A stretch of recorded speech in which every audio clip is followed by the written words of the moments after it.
Advertising design. The message strategy is the primary tactic or approach that is used to deliver the message theme. Message strategies can be divided into three main categories that correspond with the three components of attitude: cognitive, affective, and conative. The message strategy linked with reasoning and the thinking process is cognitive strategies. A cognitive message strategy presents rational arguments or pieces of information to consumers, and they're designed to influence the cognitive component of attitude, which deals with beliefs and knowledge. These message strategies can be divided into 5 types: generic, preemptive, the unique selling position, hyperbole, and comparative. The generic strategy is just as it sounds.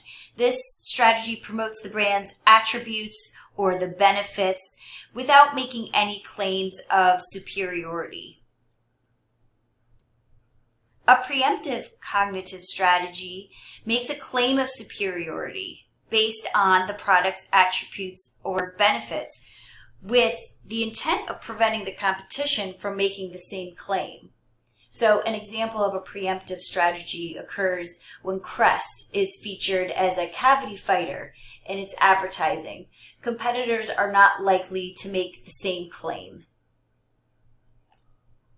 A unique selling proposition strategy focuses on a testable claim of uniqueness or superiority. So, for example, highlighting in an advertisement the rating by 2 different agencies that are credible and claim a particular hospital, for example, to be the best on a unique survey. A hyperbole cognitive strategy, this is something that's not testable, and you're making a claim based on an attribute or a benefit. So to say, my company is the best, offers the best service in the area would be an example of that. A comparison strategy focuses on a direct or indirect comparison to a competing brand. So, for example, Apple Computers uses this strategy when comparing itself to Microsoft.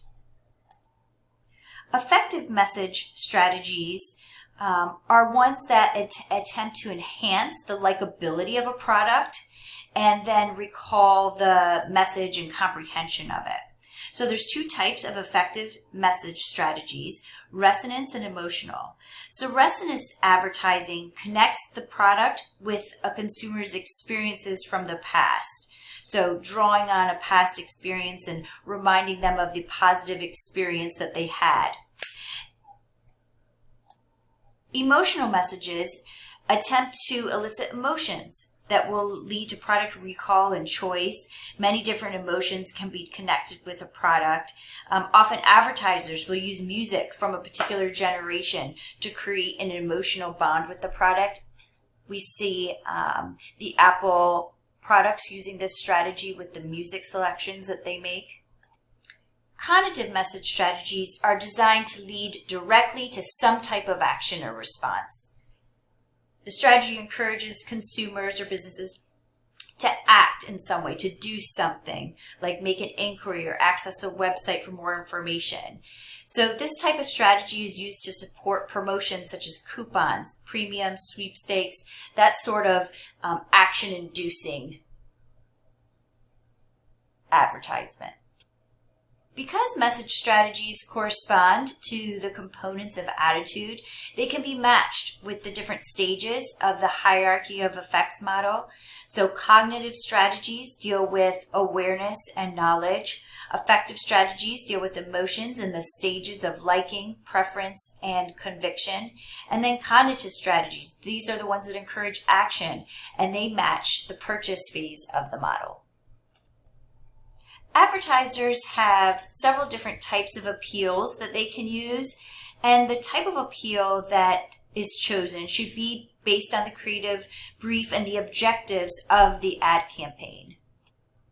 Fear appeals, these are common and they're used for products that range from insurance to home security systems to deodorant. So fears appeals increase interest and they're remembered by individuals. Humor appeals, these overcome clutter. They tend to capture the attention better of the target market. Sex, music. Music is an important part of advertising. It connects with emotions and it generates memories. Rational appeals make a lot of sense when a lot of information needs to be conveyed. So these would be typically for high involvement products where the consumer is actively seeking out information and they're really willing to pay attention to the ad. Print ads work especially good for this type of appeal because it allows for a lot of context to be included inside the ad. Emotional ads tend to appeal to the emotions of the consumer. This is used because consumers tend to ignore ads and emotional themes tend to be noticed more. I find myself, for example, having an emotional connection to ads that depict mothers and children. Emotional appeals work well with other types of appeals and are often combined with ones such as humor. Scarcity appeals, this urges consumers to make a purchase now because of some type of limitation. They're oftentimes tied to other promotions such as contests, sweepstakes, or coupons, and the concept is to encourage customers to take an action immediately or it will be too late. An executional framework signifies the manner in which an advertising appeal will be presented. Animation was originally a cheap way to advertise. However, it is still used today and done very successfully. Pillsbury's cartoon character is a great example of a successful animation execution. The basic premise in the slice of life ad is that there is a problem that is introduced and that problem is solved by the product. So for an example, detergent scenario is of a child's uniform getting dirty and now it's not available for the championship game. The mother interacts with a neighbor who recommends a particular brand, let's say Tide or Cheer, and then the uniform is clean. All are happy as the child runs onto the field in a clean uniform. Storytelling is similar to the slice of life execution, but it does not include an encounter where the brand solves a problem, so the audience is left to draw their own conclusions. It more resembles like a 30-second movie.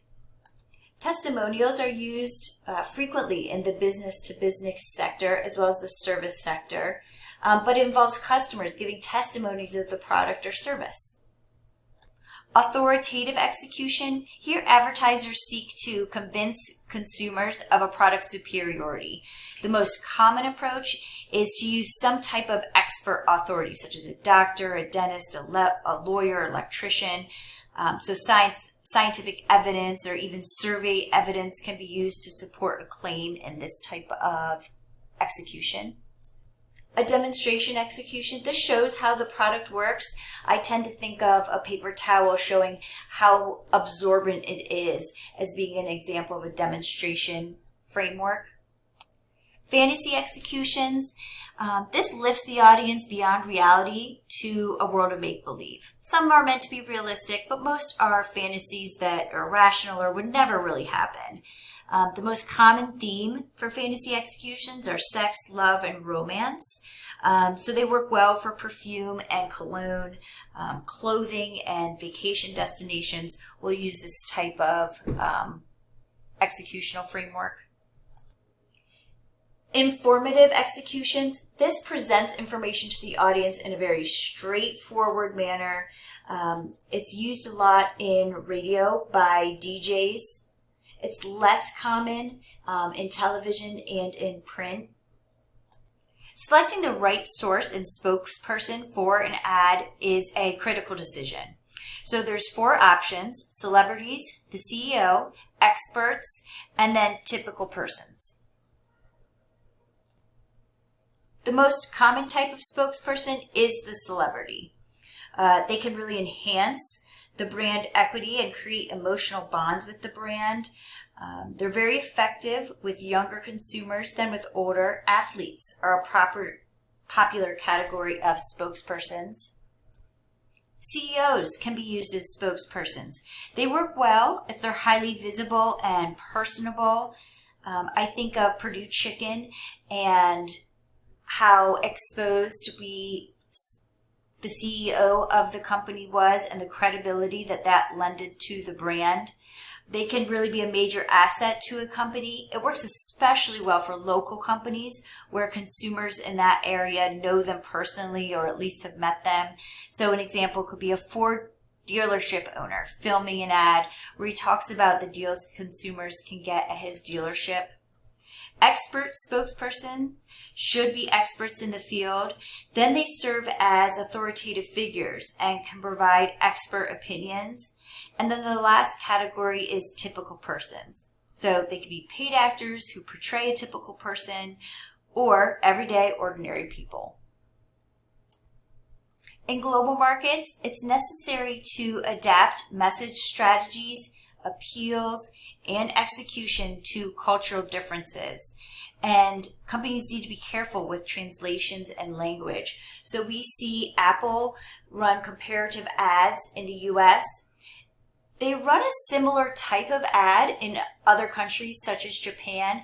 However, putting another brand down or insulting them is considered culturally to be of poor taste. So they use a different type of strategy and appeal to get that same message across.